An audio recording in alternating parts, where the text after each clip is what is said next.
this convo by Fango. It's 1,000 women in horror. It's Alexandra Heller-Nicholas. It's Rebekah McKendry. It's Heather Buckley.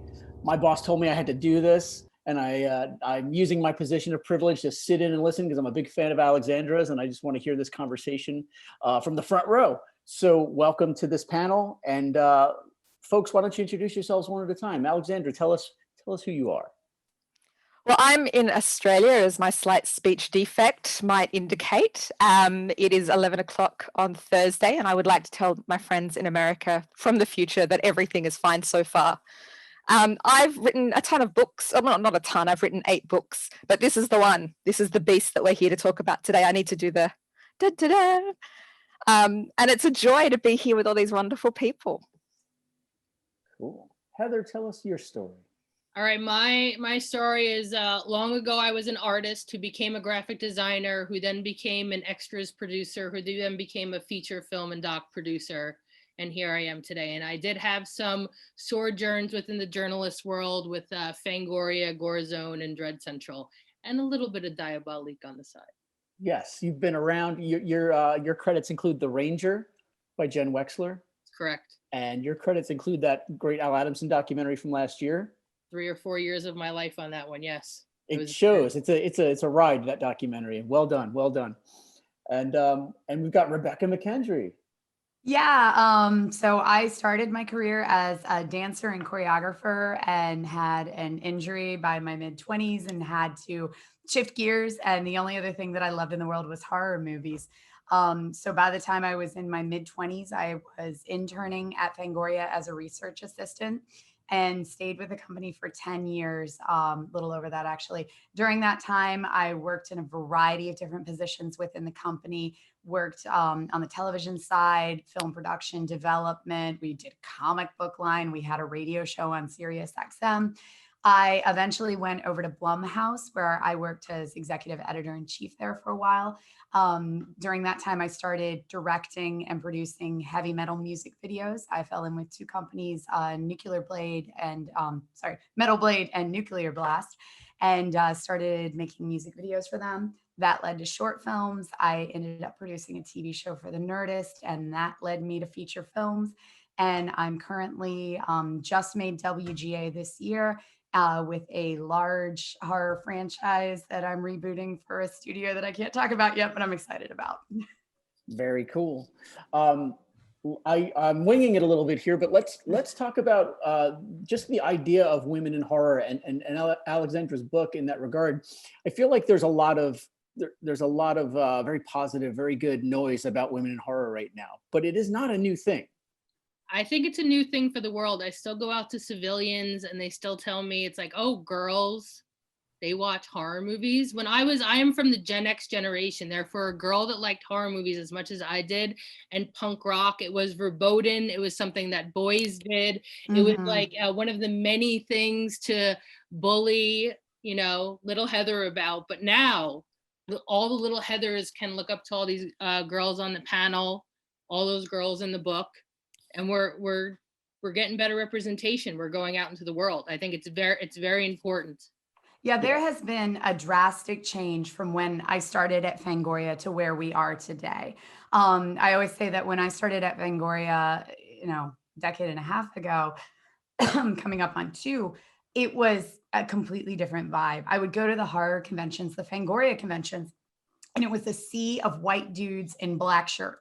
And that's all it was. And me and Heather, like standing there. I went to the ones in the 90s in New York City. I had my dad drag me there. It's like, can I go? Mm-hmm. And so I remember being at Fangoria and getting an email from this girl who at the time I did not know, named Hannah Neurotica. And I remember her saying that she wanted to start a women in horror zine. And I was like, oh, whoa, I've never even thought about that. And it was called The Axe Wound. And I remember her telling me that she was going to put her first issue out.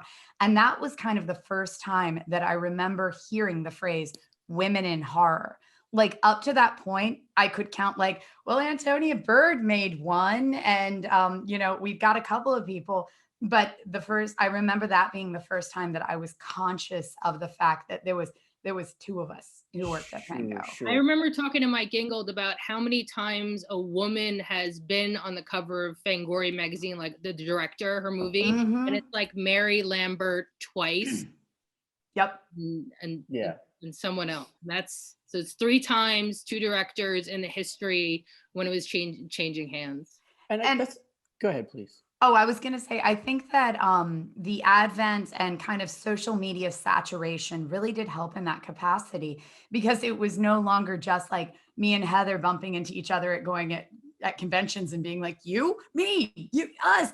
And it was much more of suddenly us being able to find a network across large areas and create a network within that. And with that, we realized that it was not such an odd thing. I grew up in the middle of Appalachia. Everybody in my family thought that I was like worshiping the devil. I mean, like, I probably was. I mean, horror was like next to porn for them, and still is. And, you know, but now, you know, it's the online space has made us all feel more accepted.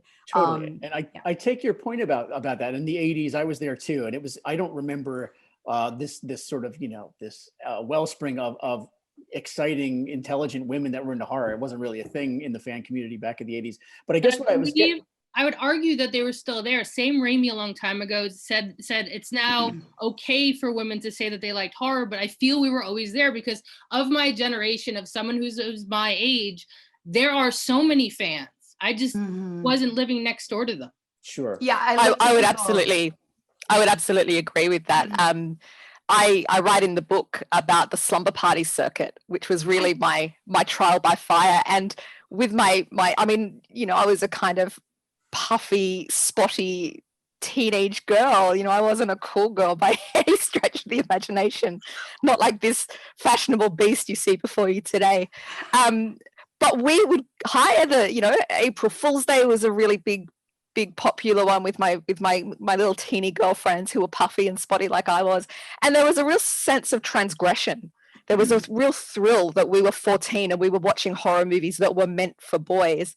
And I meet so many women that have, and I mean, I know for a fact that the girls that I watch those videos with have never identified as horror fans, but at the same time, I've never seen them respond in that transgressive, subversive way to other movies that we watched at the time. You know, Back to the Future, not so much, because they were, you know, we were welcome to that space, whereas horror was something that was almost like our little secret that we would get together and watch Nightmare on Elm Street films. And Dario Argento has said that he's got more women fans than male fans, and I know so many women horror fans and critics that Argento especially is almost like a gateway drug for women. But I think it's really interesting that Argento, of all people, considering a lot of the flack that he's got, has actually come out and said, no, I've got way more women fans. And I believe him.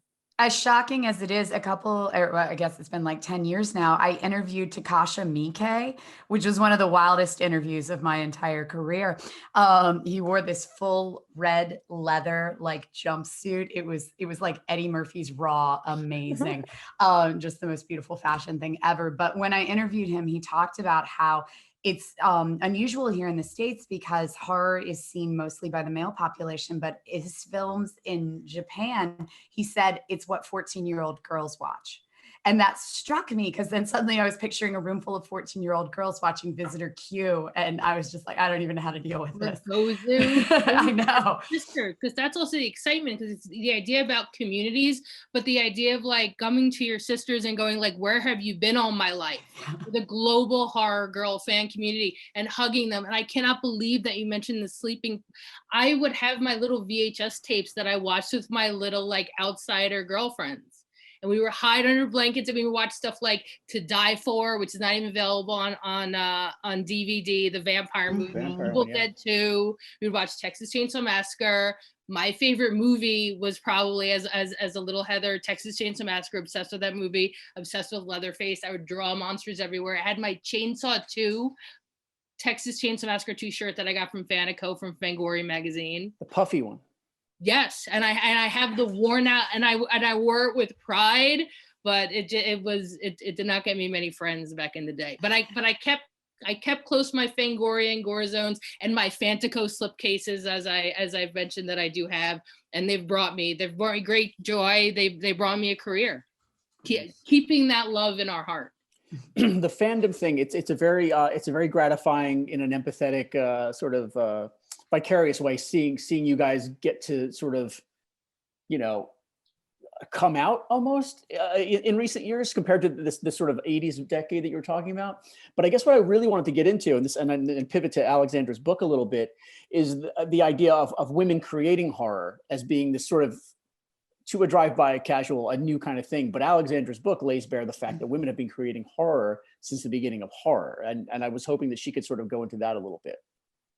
Yeah, look, I think it segues really quite smoothly from what we're talking about, this this idea of a hidden fandom, in that the book is really framed from the introduction in the bigger context of women's invisible labor, which isn't sexy. You know, women in hammer horror, you know, the gauzy gowns and the, you know, that's sexy. When you know, talking about women's invisible labor, it's not like, ooh, saucy stuff, but it's really what underlies the whole book. It's really what underlies the whole project. It's where it's the fire in my belly comes from women's invisible labor. And we're not talking about horror. I think horror is a very useful microcosm to speak about that in a much broader context, but we can talk about pay disparities, the number of women CEOs, you know, we can go really broad with this question. You know, your mum, did you thank your mum for doing your laundry? You know, women's invisible labor. And I think that being a fan is a kind of labor. You know, Heather's talked about the work of fandom, you know, buying things like pre-internet, you know, how did you actually source stuff? How did you buy stuff? How did you meet other people?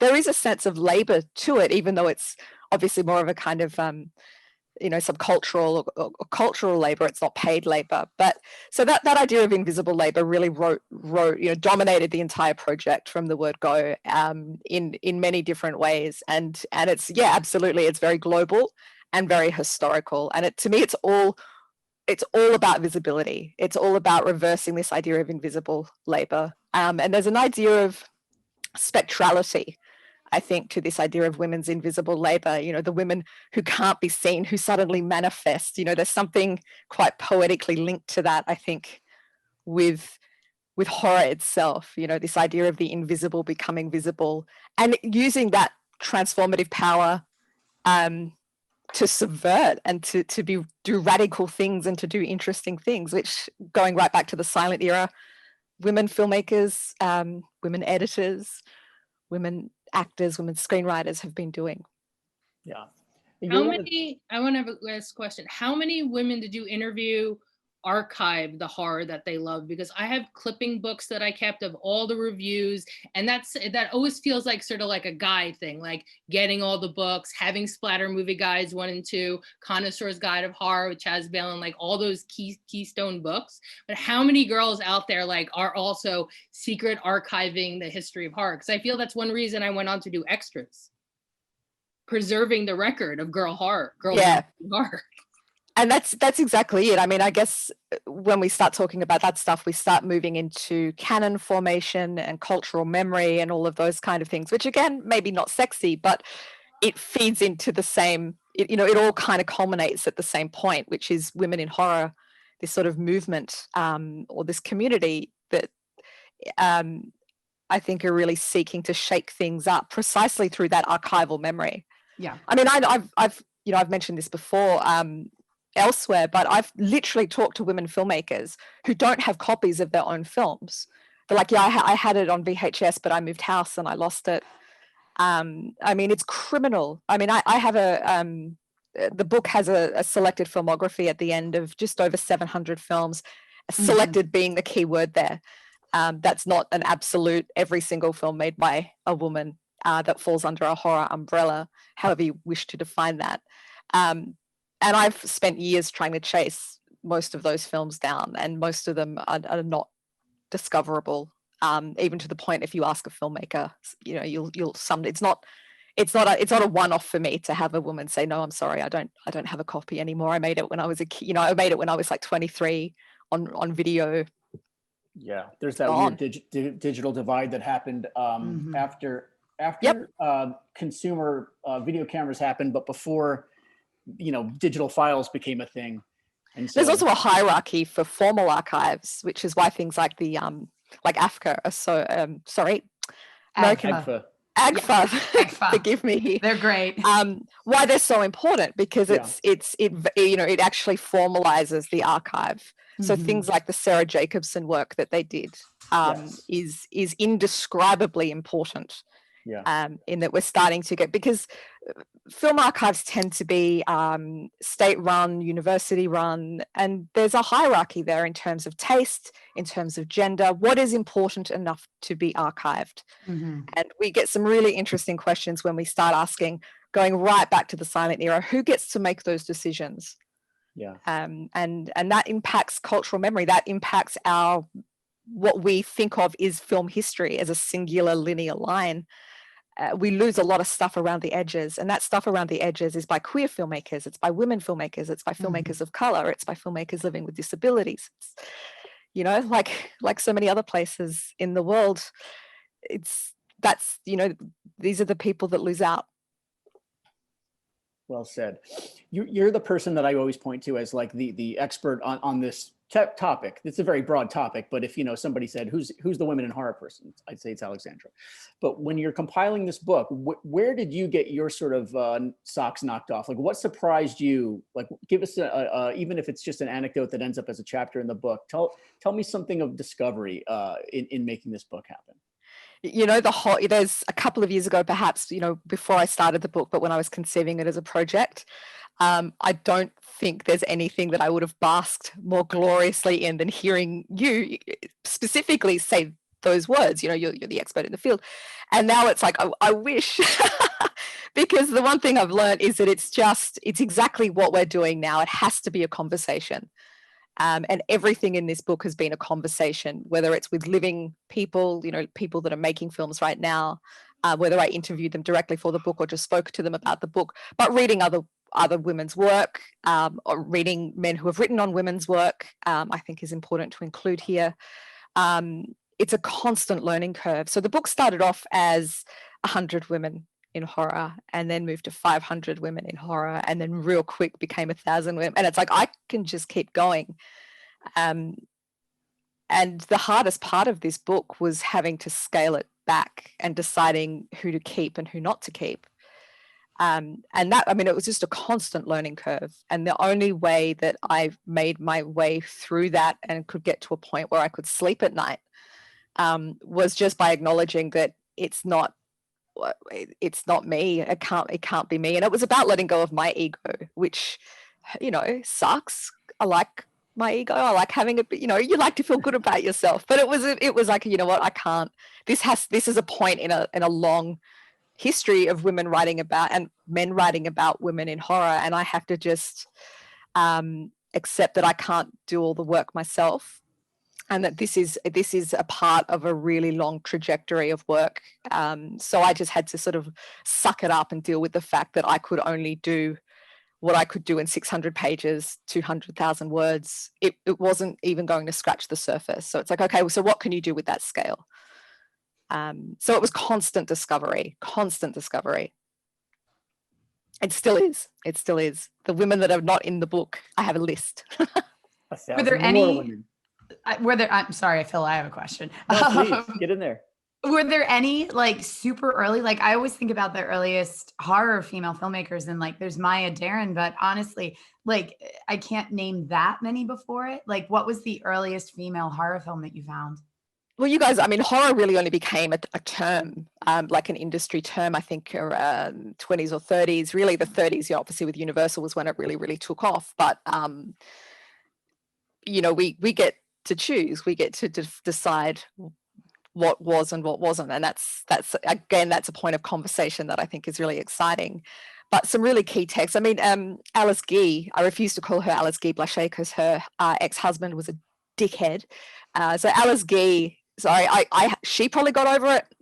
I haven't got over it. So Alice Guy, she did a remake of, she did Poe adaptation. She did Esmeralda, which was based on the character of Hunchback of Notre Dame. Very early, really key early filmmaker. Lois Weber did a great film that I'm obsessed with, and I love seeing it pop up at film festivals, and it's starting to really fall into the conversation about women horror. She did a great film, I think, in 1913 called Suspense. Now, the title alone would think, no, not horror, but you watch it and it's straight up a home invasion movie. Wow. And it's just the split screen abuse in this film is out of control. Like, it would make Brian, I mean, you know, this is my big phrase with this film, that she uses so much split screen, it would make Brian De Palma blush. And it's on YouTube and it's amazing. And you watch it, and I think in terms of the gender politics, it's, you know, it's a husband goes to work, mum's, you know, wife stays home with the child, and there's a kind of hobo figure who's menacing and about to break into the house, and she calls the husband "ee," and that's the story. It's a home invasion film. So, you know, the gender politics is a bit shit, but it becomes a bit exciting when you realize that the woman playing the wife is actually Lois Weber herself. So she was an actor as well as a director and a writer and all of these wonderful things, and she owned that film. I think it's not the first film to use split screen. I think there were some guys in the Netherlands in particular who were working with split screen, but forget it. They weren't doing anything. I mean, people still aren't doing anything near technically what Lois Weber was doing, I think, with Suspense. So, I mean, I have 1895 as the starting point for the film because of a film called The Execution of, I've gone blank on it, The Execution of Mary Queen of Scots. And it's on YouTube. It goes for like 10 seconds, if that. Yeah, that was like through Edison's company, wasn't it? Yeah. And it's just Mary going up to it's historically important because it's one of the first films that ever had special effects. So it's Mary going up, popping her head on the guillotine, off it goes, there goes the head, rolls away. It's credited, the role of Mary is credited to a woman called Mrs. Robert Tomei. And I was excited when I saw this. I thought, oh, that's an early woman in horror. And then I found out, doing a little bit of digging, that it was actually Edison's treasurer, I think, or his male receptionist in drag. It was a guy called Robert Thomas, I think was his name, but in a frock. But they credited him as Mrs. Robert Tomei. And there's just so much in that really appeals to me, you know, this idea of gender fluidity and drag, and the idea that gender's not boys versus girls, you know, and it's right there from the very start of horror and of women being, you know, women characters, and the violence and women as a spectacle in horror. So all of these things culminate in 1895. It's exciting. It's nerdy, but it's exciting. I'll shut up now. You guys talk.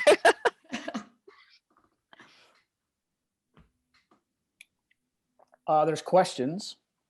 There's Ariel Basca asks, was the horror culture different for women growing up in Australia? It's a really good, hi Ariel.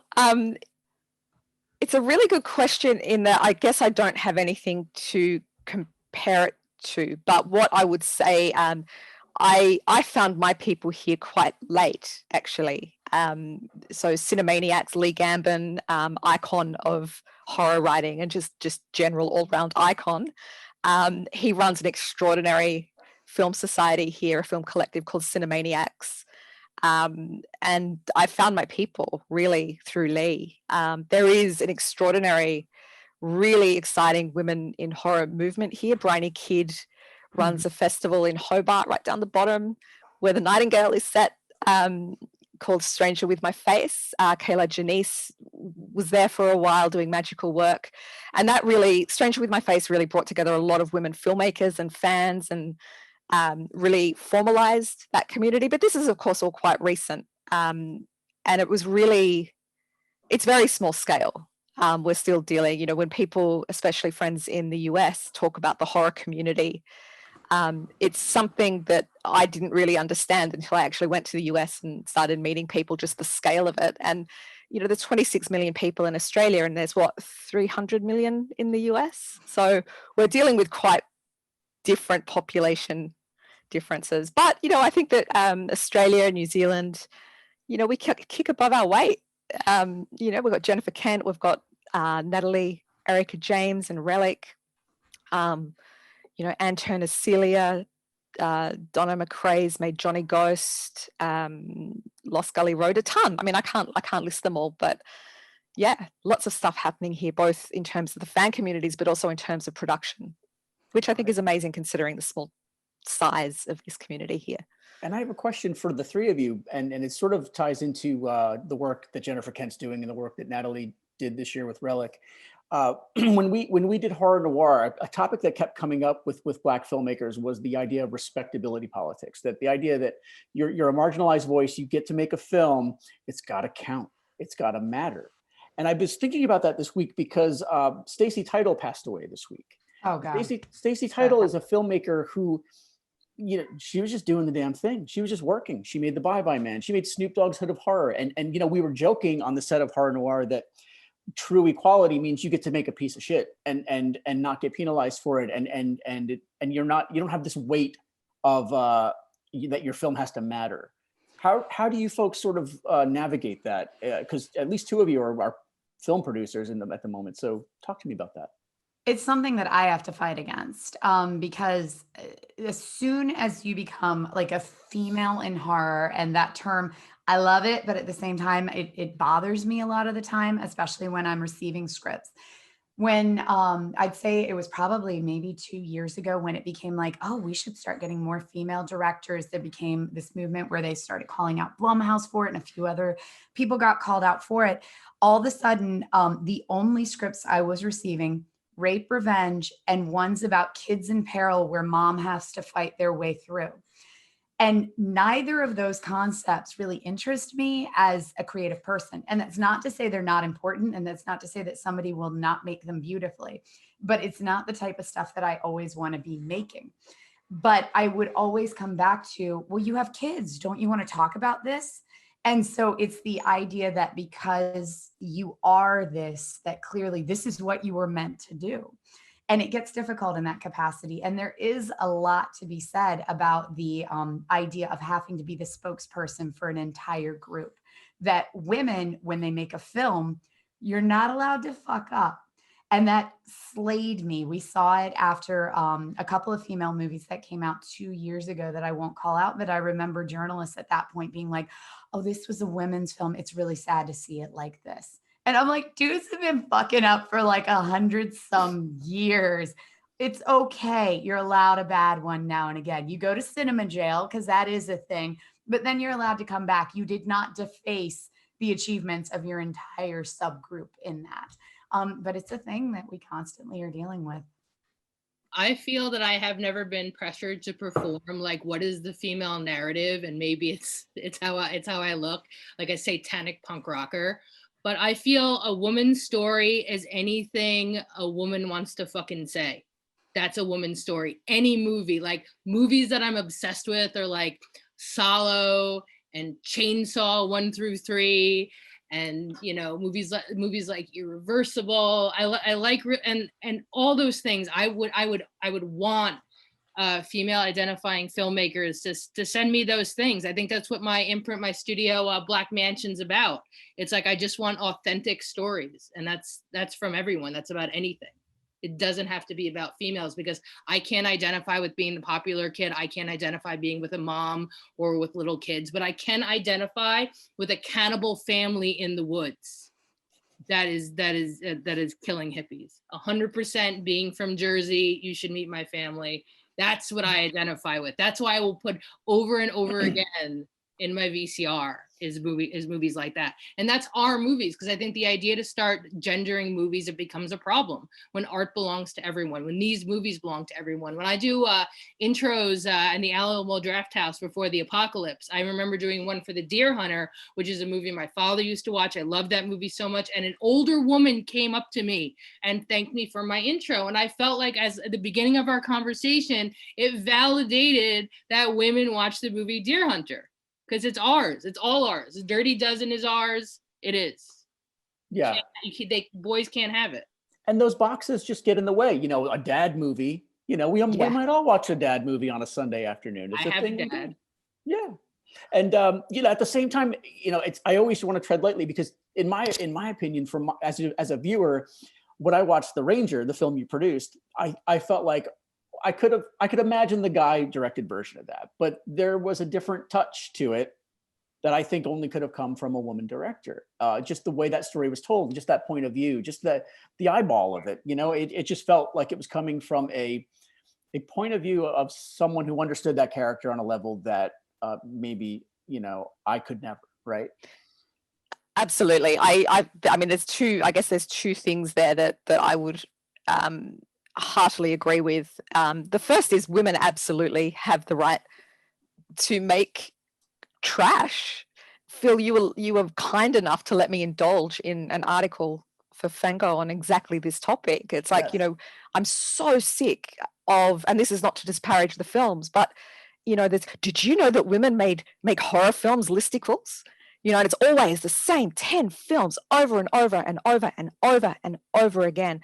Great films. I have no problems with those films, but it brings me like I cramp inside. It's like, and the things that are left out, and it's not necessarily just the straight to video films that have been forgotten that you let me write about, you know, things like Black Magic Woman, you know, Mutant Man, you know, these wonderful trash films. And then Crystal Force, Laura Keats' Crystal Force, these are nothing but trash films. They're not trying to be anything but trash films. They don't turn up on those lists. But on the other end, we have these films that are completely, you know, made by Vera Chitlova, goddess of the Czech new wave, who made Daisies, like one of the most punk rock movies, feminist punk rock films ever made. It's up there with Base Noir for me for feminist punk rock cinema. So yeah, she made Daisies, but she made a horror film called Wolf's Cabin, which is never talked about.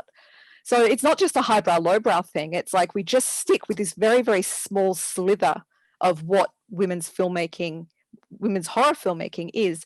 And I really, really, really passionately agree with this idea that there is a conventional wisdom, and it does pop up in some criticism. And again, I just contort with fury that when we talk about women's stories, you know, there's an implication that it's women are somehow gifted to make stories about women characters.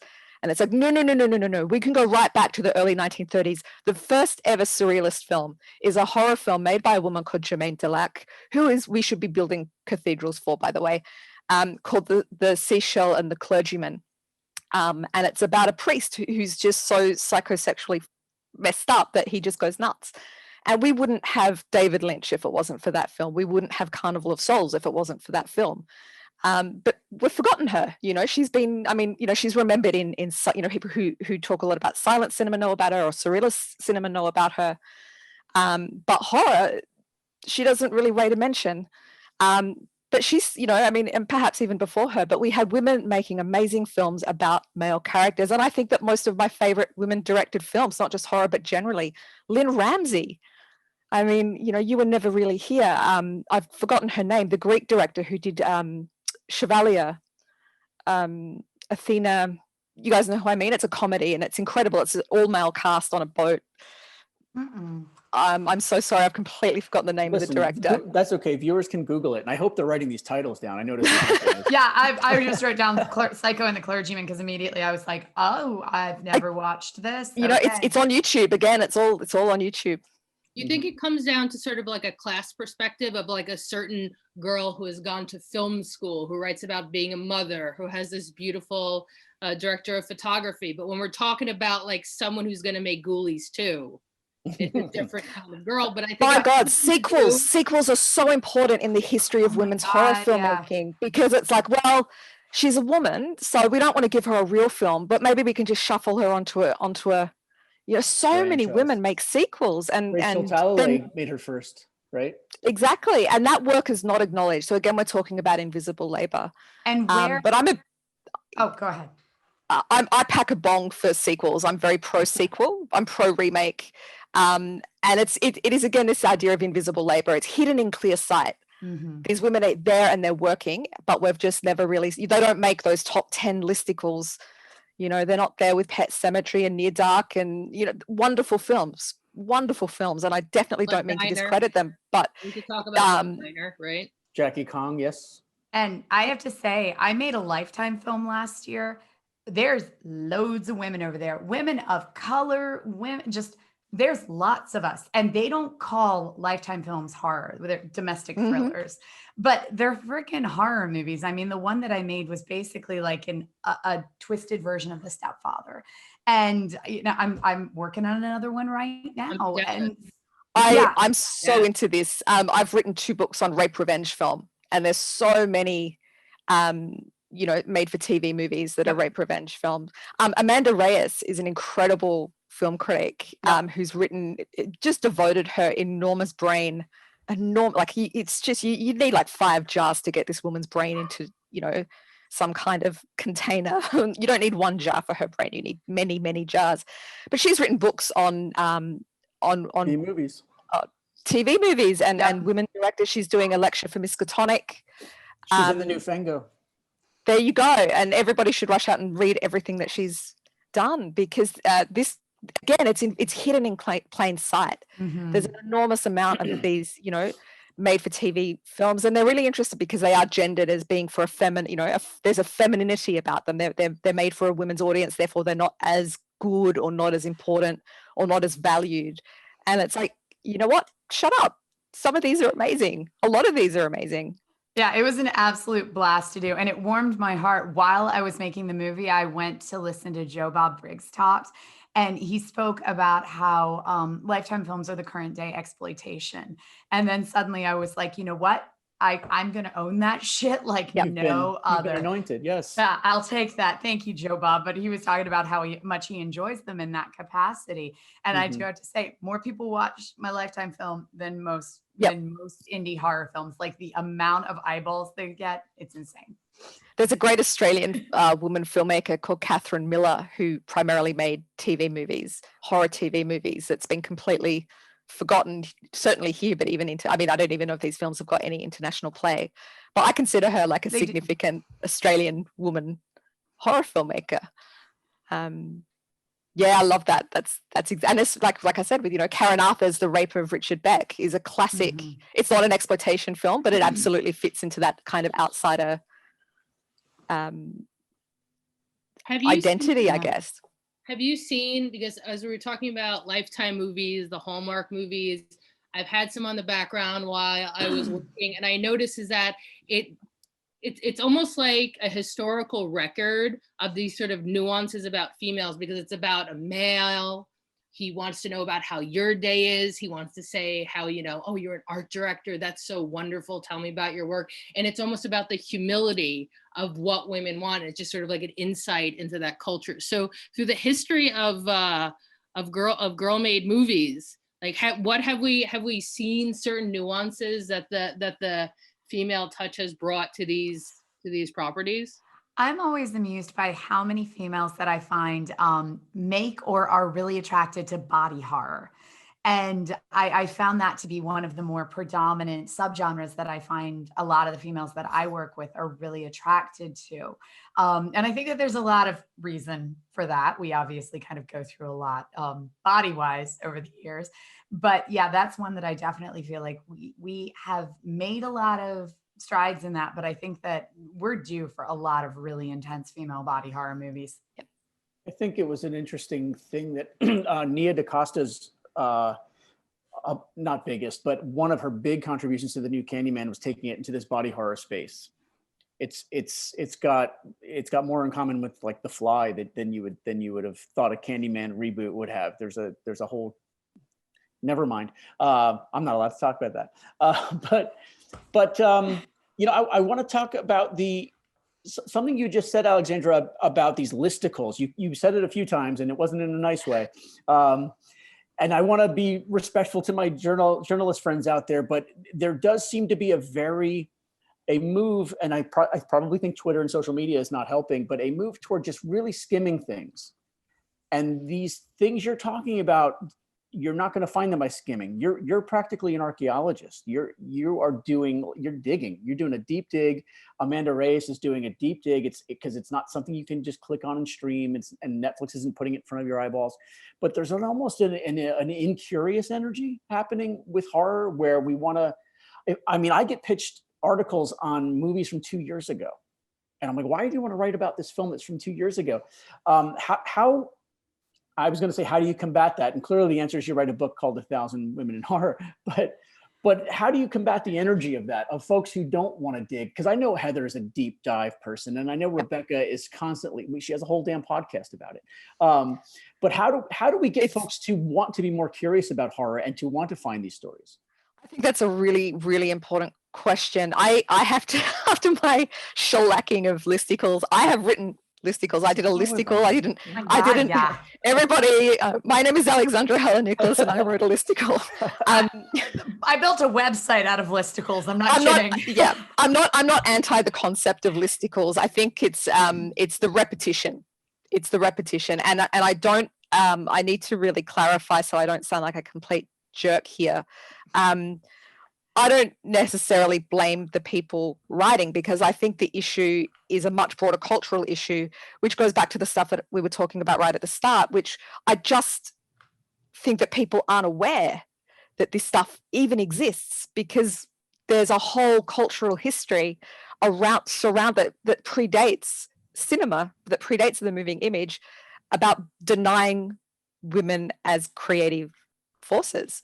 We go back to the Renaissance Italy. We go back. The women's work as artists has got some historical issues. So it's almost symptomatic, or a cycle, in that people will scrounge around to sort of say, okay, well, women have made horror films. And it is, I think, that idea of archaeology, like how deep do we dig? So the only, yes, I can write a book, but that book has to be in dialogue. So again, we come back to me and my poor bruised ego, but it doesn't work in isolation. It has to be a constant conversation and a constant, you just raise you send the signal out about Lois Weber's suspense, and then suddenly maybe Lois Weber's suspense will start popping up on listicles alongside the Babadook and Raw, where it belongs. And that's not to disparage some women's work over other women's work, but just to realize that there's an enormity, and that goes back into this question of taste as well. Do we only want to be looking at the stuff that plays at film festivals, or do we want to dig into the straight to video, the home movies, music videos? Rebekah, you were saying you make music videos. I mean, I think Sophie Mueller is a really interesting woman in horror, and she's never conceived that way, but she directed Shakespeare's Sisters Stay video, which was inspired by Catwoman on the Moon. It's a short horror film. So we just need to think creatively, I think, about how we approach the concept of women and creativity and production, not just in horror, but across the board. Well, I think I'm going to put Louise Weber's suspense on a podcast this week, so hopefully that'll help a little bit. Signal boost. Signal boost. What about you? You're an advocate. You curate programs. You do a lot of intros. You do stuff with Miskatonic. How do you see your role as being an evangelist for some of these films? Well, on my Facebook profile, it does say horror evangelist. Nice. I think I've been doing this since I was a young girl at a little sleepover, showing people things, curating things. I have a social media presence, so I just like to post images and things that I love. It's like, here are the things that I love. And it's more about focusing on, it's like, this is my taste. Who out there in the world loves these things? And I do have a broad range of films that I like to make. And then I have films that I watch over and over again, like the Terror Visions of the world. But my God, it just made me think, this whole conversation, it's like, because of my generation, I only had books to look at. I only had horror magazines to look at. And you spent a lot of time without the internet. So there was a lot of time to do the deep dive. How I found movies like The Ninth Configuration is that I would pour through the Phantom of the Movie Guide. I was in love with sort of like these character actors at a young age when I was 13, and I would go to the video store, which again was not curated for the blockbusters. It just, everything was there like a shotgun blast. And then I would pick these movies and I would watch them. And I've always talked about them on podcasts, and again, like, post about them, written about them. And then like I have this huge IMDb of all the DVD supplements that I do of talking about creation and caring about a movie like last year in Maidenbard, like caring about that interview as much as I care about, I always talk about my legendary Slugs disc that Michael Felsher said, no, just find the FX artist. I couldn't find him, and he said, you don't need to like dig deeper. And it's like, I have to. And I was able to find the FX artist. I tried to figure out where the mechanical slug head was, one with the little teeth that try to bite the finger. And then just some of the actors, they all lived within like 4 blocks of each other. And we got it filmed. So I just have a drive that we need to know everything. I need to know how everything's made. I'm obsessed with special effects and VFX. I love that GOREZONE had that section, like how everything was made. And I'm an artist, so I love process. I can hear people talk about passions for days, but that's how I sort of broadcast it out there. It's like, these are the things that I love. These are the things that I find. And also from the old days when we just had our little books. My entire library, I have a whole library in the other room, and a lot of it is like little Heather's books, like the Overlook Encyclopedia of Horror Movies, Cult Movie Guide 1 and 3. That's how I found this. That's how I also know that like horror, exploitation, porn all live together. But I think it was a different way of learning because it was pre-internet. And that might be what's stopping folks, is that yes, browsing online is fine, because I don't think online the lighted image is good to like sit there in your room by yourself with your books for hours and hours and hours. It's tactile. I mean, I had like horror movie directors from the 1900s up. There were these like weird books that I would found. When Ray Dennis Steckler died, I used it as my reference to write about his career for Dread Central. I feel really, I'm a recovering librarian, and I feel really passionately about the difference. And I don't want to sound like an old lady, but like having a material archive. So I learned about horror I would go to the video shop and spend like 2 hours and bother everybody that I knew, because I would take so long to choose stuff like physically off the shelf. And so I decided, you know what I'm going to do? I'm just going to go through the horror section alphabetically, every single film. And that's how I got in and out of the video shop quickly. But you know, your $5 for 5 videos for 5 days kind of drill, I would just go off and just pick off in sections. The idea that everything is online is to a degree true. You know, it's a vast, wonderful repository of information, but we have questions about just even knowing what information is there. I mean, already so many of the films that I've mentioned, these earlier films, so many of them are on YouTube. So it's not that they're hard to find, it's that there's a glut. We almost have a glut of information. And I think that one of the things that I personally feel blessed with having learnt to research through material, physical books and physical videos, is that there was almost like a sensory, like the actual touching of an object. You just engage with it intellectually in a very different way than you do when you're just online, kind of darting back between Twitter and, you know what I mean? There's a different value to the kind of material that you find.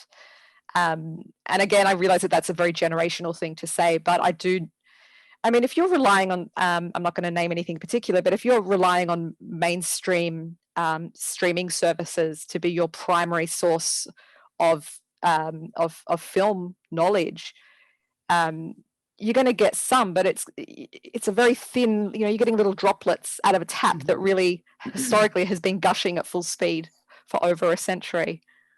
But you have to know what to look for in the first place. So it's, hey, see, it's in the ocean over there. That's exactly it. I think, again, it's a collective job to actually let people know, and let each other know, that, like I said, I'm still finding films, I'm still finding women that should have been in the book and weren't. You've become part of that hierarchy. You've become that person who decides what gets remembered.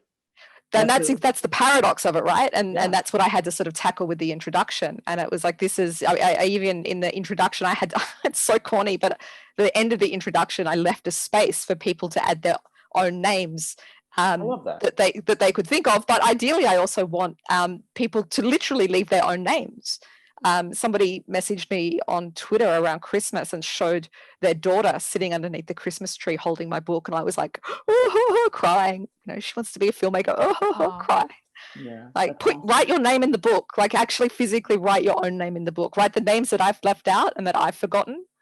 Cool. Like, it's essential that people, like, the biggest compliment for the book is that it failed completely because I left out so many names, and that sucks for me, but it's great for the history of women in horror. And All this is right. why a list like this is so important. When I went with Jen Wexler, writer director of The Ranger, through our film fest journey, young girls would run up to her almost in tears going, I never thought I could direct a movie. I can't believe like girls direct horror movies. And they're just, and I saw some tears. I saw them hugging her. They all ran up after the movies, because we have to go and correct the historical record that we do make horror movies. We are horror fans, and bigger than that, it is fans. People still have to hear it. Yeah.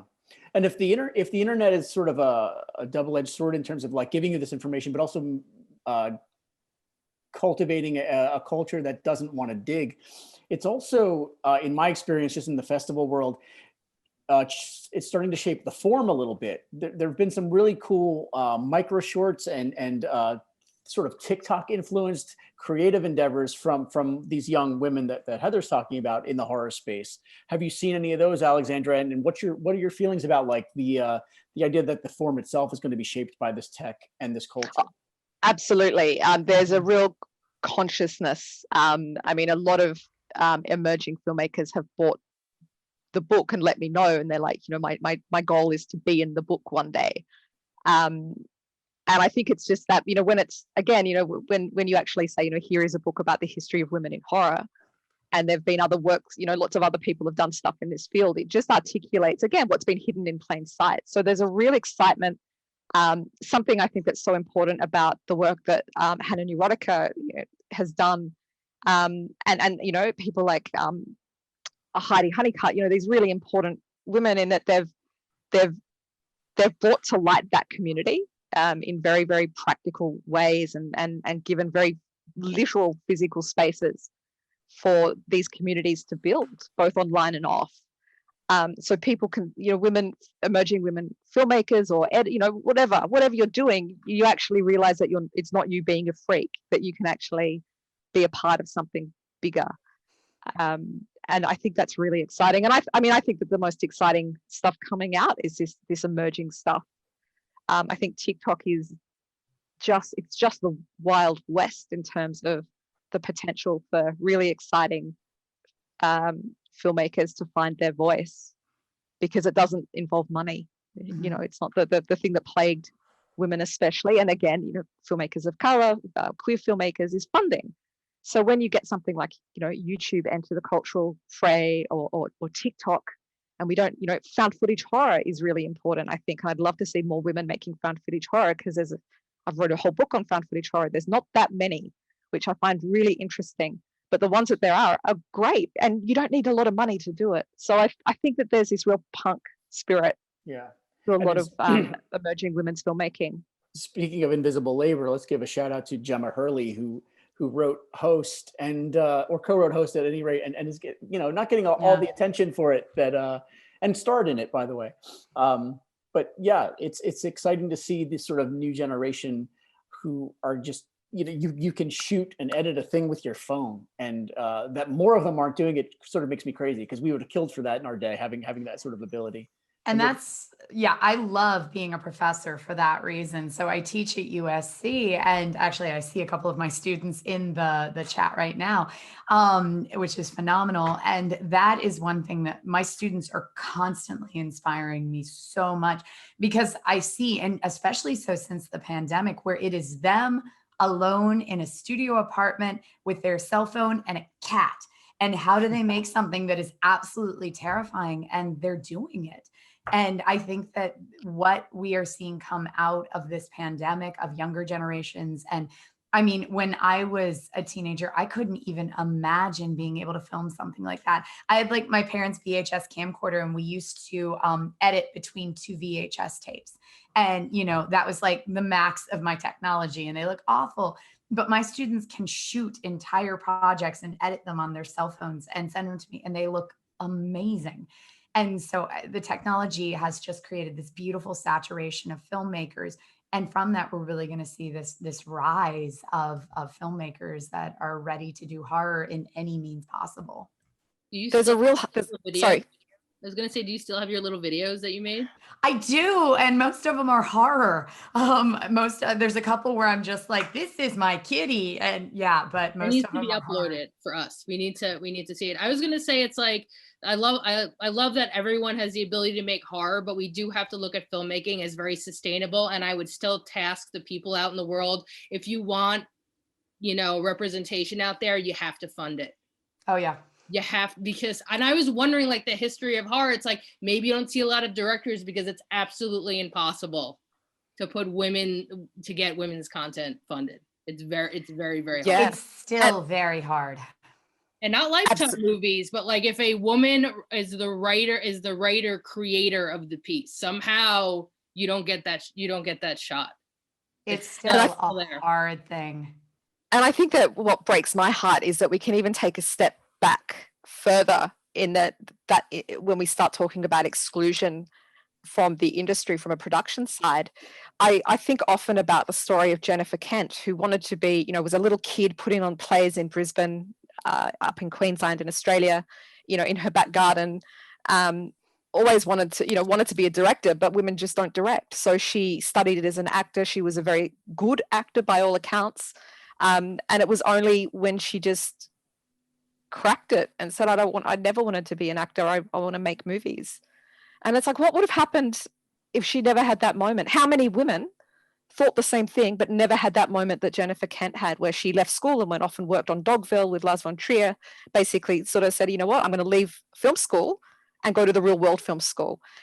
Her story is an incredible story, but how many women's stories stop at that? Oh, well, I really want to be a woman. I won't really want to be a filmmaker, but women don't make films. How many women have we lost? And there's one thing I think that's so important about this whole thing now, this conversation now, not just about horror, but women in film in general, is that hopefully we lose less women thinking that that's a thing that they can even do. Even before they enter that situation where they need to, it's like a constant battle, even before you decide if you're going to do it, in that you feel excluded from the job because of this broader historical memory that says, no, it's men who make films.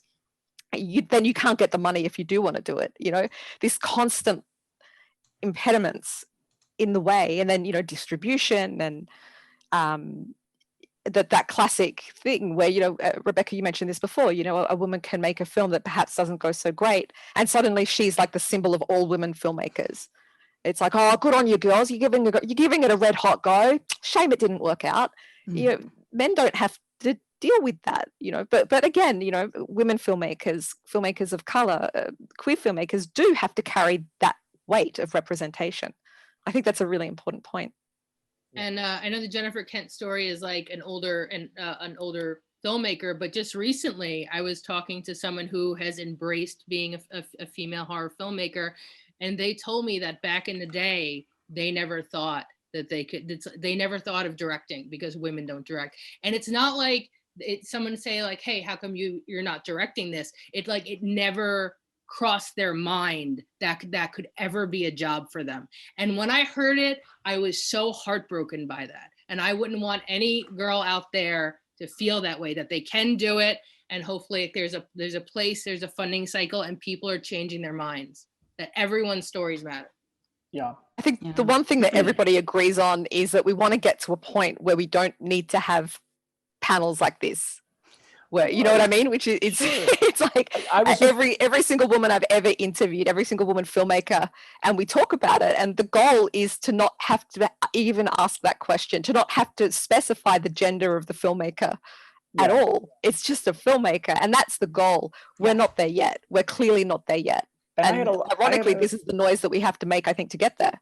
Yeah, I had a lot of lofty ideas when I took over Fango. Like, we don't need a women's horror column, and we don't need to box it out, because I do think it's a real danger that it's going to get looked at as a novelty, and that you give someone an excuse to just page past that. Just it's one table, everybody's at the table.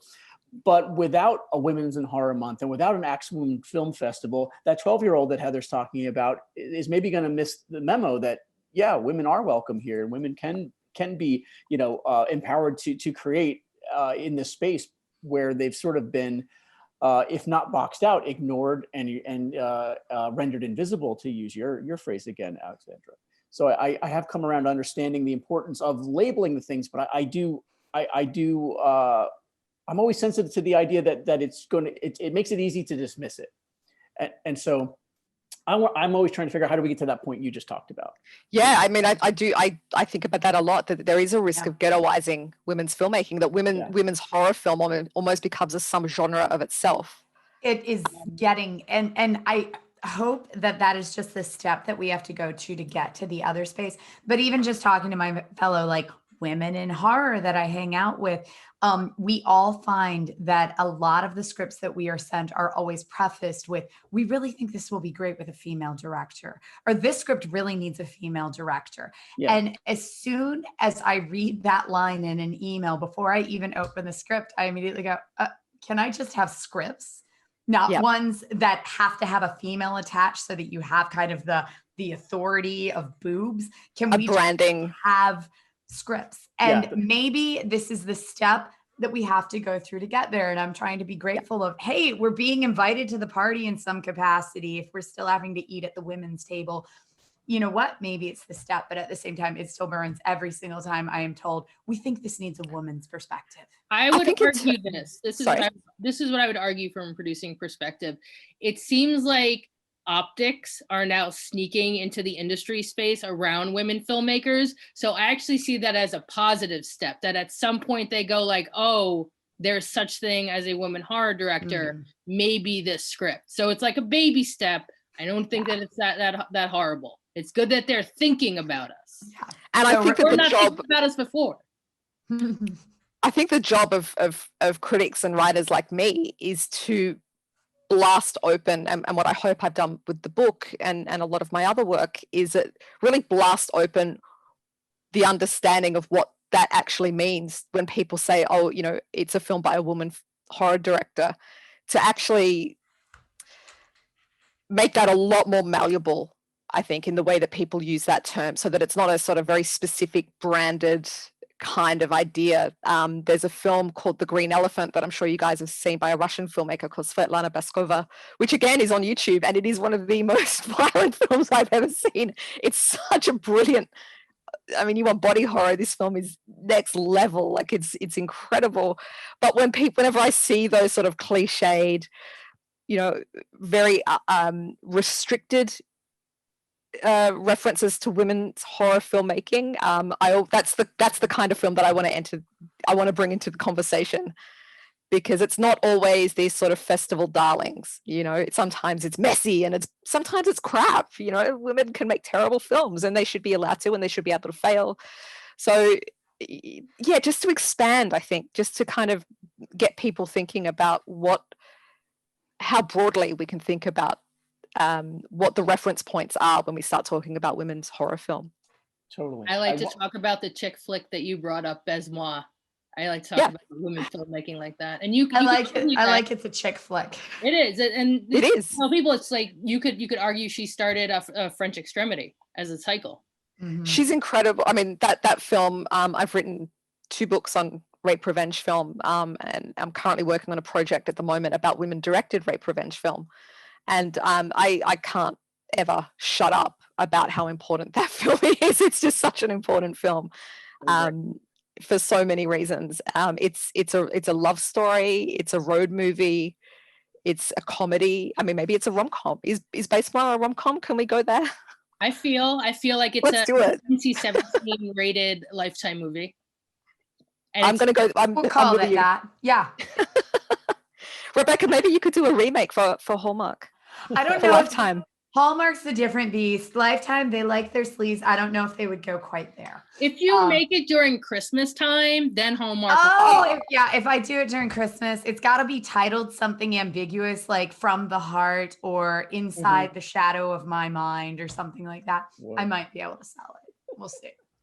I want to ask some of the questions that are in the column here before we wrap up. So Natalia Franco says, greetings from Vancouver.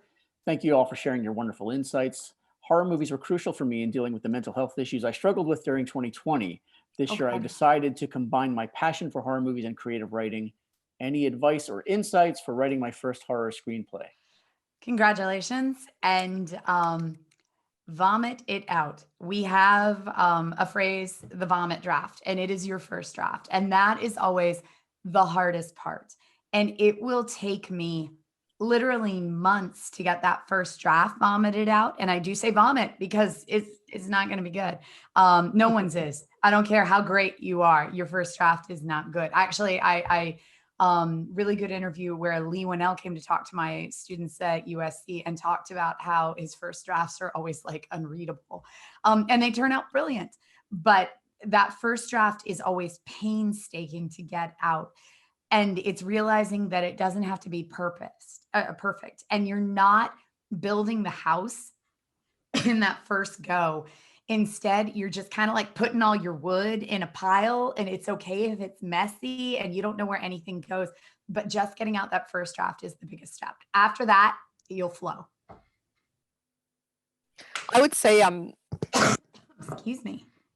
add to that, use conversations like this to give you a sense of community and knowing that you're not, the pressure's not on you to reinvent the wheel. Mhm. So I would really love to see a Natalia Franco film rather than a woman directed horror film. Like make it like, and I guess that feeds into what Rebekah was saying, like make it, do the vomit draft, like make it about you, be on it. Like you don't have to fit a cookie cutter idea of what you think a woman directed horror film should be, because the broad idea of what a woman directed horror film should be is wrong. And we have this huge, well, we have a smaller than we should be, but we do have a huge archive going back over a century of women directed horror film that gives you the space to make a Natalia Franco film. I think put on some Lydia Lunch and just write. There you go. And pick up the book Angry Women by Research. Yep, which I have behind me. Bit of Diamond de Glace maybe just to break it up, but that's right. Those are women that don't behave and just don't give a damn. Yeah. Googling all these names right now. I will say that the biggest thing that helps me as a writer is structure and forcing myself to it. It's like being healthy where you have to force yourself to eat the fucking salad and force yourself to go jog every day. Writing, I find I sacrifice time-wise because I'm always like, oh, well, I got to get this done. Or, oh my God, I have like 50 emails that I need to respond to. And if something in my day is going to get shaved, it's writing and exercising. Because I always kind of view those as like, it's my me time. And it's only over the past couple of years that the writing has stopped being my me time and became like a profitable thing. But for literally a decade, it was my me time. And trying to, create something, it was more like a hobby. And so it reached a point where I had to create it as like a structure, and it had to be like a gym thing where I had to say, I am worth this and I am doing this for me. And I can live without doing the laundry or whatever those emails are. And I ended up having to set a time where I would say from 8 to 9 every day, I am writing. And I will find something else to shave out of my life or something else to sacrifice. But I had to have that structure and reach a point where I could say, I am worth giving myself that hour a day. And after 10 years of giving myself that hour a day, I'd say for the last 2 years, I have claimed more from screenwriting on my taxes than anything else. And that was a huge fucking achievement. It took a long time to get to that point, but it did take kind of saying, I'm worth the sacrifice of doing that. Nice. There are college kids in California paying top dollar for that kind of insight in Rebekah's class right now. So that's a bonus for this panel. Here's the book, by the way. Oh, this is the book that Heather mentioned, Angry Women. Damn good book. Lunch.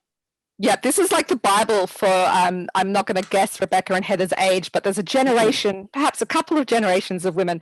This was the Bible. Yep. This was the Bible. I don't think it's been reprinted, so you might need to get it secondhand, but do what you have to do. I'll even say all the research books. They actually just started. I'm part of one that's coming out soon, one of the new research books that are coming out soon, which I'm thrilled about. But basically any of the research books from the 90s are worth their weight in gold. Very cool. I want to point out just real quick that this is a panel ostensibly to promote Alexandra's book. And of course, she ends up promoting someone else's book because this is how women operate. This is how they do it. There's her book. Okay, cool. I want you to tell folks where they can get it. You can get it online. My publisher, Bear Manor Media, on the internet. If you go to my website at thebluelenses.com, which is pretty easy to find. There's not a lot of Alexandra Heller-Nicholases. In fact, there's only one, but you'll find my website. And I have a whole list of places that you can buy it.